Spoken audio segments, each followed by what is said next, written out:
Stephen, Amy, and Kat. As you see, I was crying today. My friends, I just left Mike's house and I am so excited right now because look at this. Your friend can now cook. I look at these eyes. Like, I'm actually crying. I haven't been able to cook for 5 months. There's a more sustainable way and I'm excited to find it. We're about to have a cup of tea.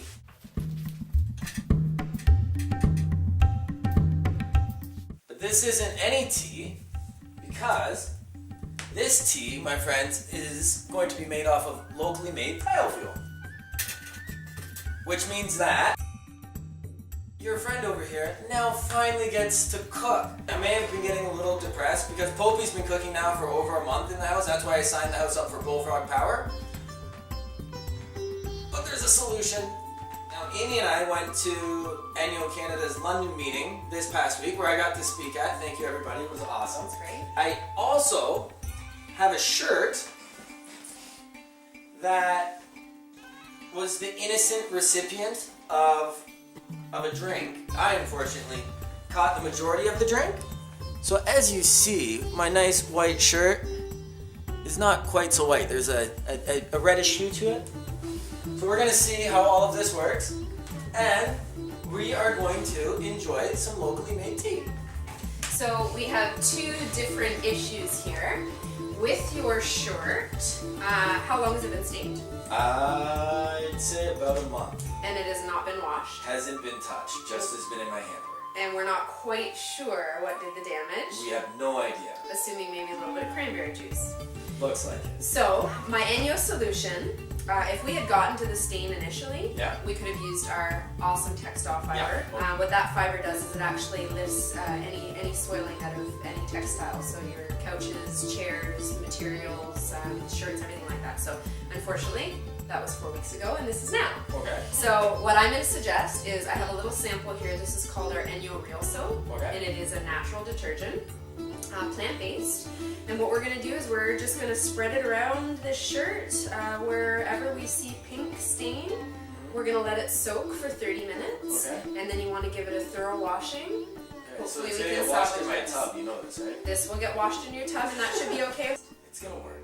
I have faith. I don't know if you want to... How much do you need to use? So just enough to really let it absorb the whole stained surface. We're going to have to use quite a bit because it looks like you've really... Yeah, that's quite a bit there. It's a good splash. Oh, I was like standing there talking to a friend, and then all of a sudden, I'm like, wow, I'm wet. Yeah. So it's kind of thick. It is pretty thick, the consistency. It feels, it's got a really, really light smell to it, scented with a little bit of orange oils, as a lot of our helpers are. Yeah. Do you hear that? I hear that. The water's boiling! I kid you not, this is the first time I've been able to make tea in 5 months. Like, to think of oatmeal, everybody else is, had like their cider, and like, when I watch Pope make oatmeal in the morning, I'm like, I wish I could make oatmeal. But I've been wanting a sustainable way, and locally produced ethanol, I'm happy with for now. So, it's almost tea time. While the tea steeps, check this out. Guess what's going right there, my friends? Hey guys, so I'm at College Ave Secondary School in the greenhouse, and we are going to build a worm composter. Everybody say yes. So Amy and I have half of my leather jacket done. The white shirt is soaking. I'm gonna get at that tomorrow, and we'll show you what it looks like next week. In the meantime, we're going to enjoy some tea for the first time from locally produced biofuel. And next week I'll also show you the worm composters I'm going to make for our school. How cool. Thanks for tuning in, everybody, and thank you for being here with me. Thanks for having us. Oh.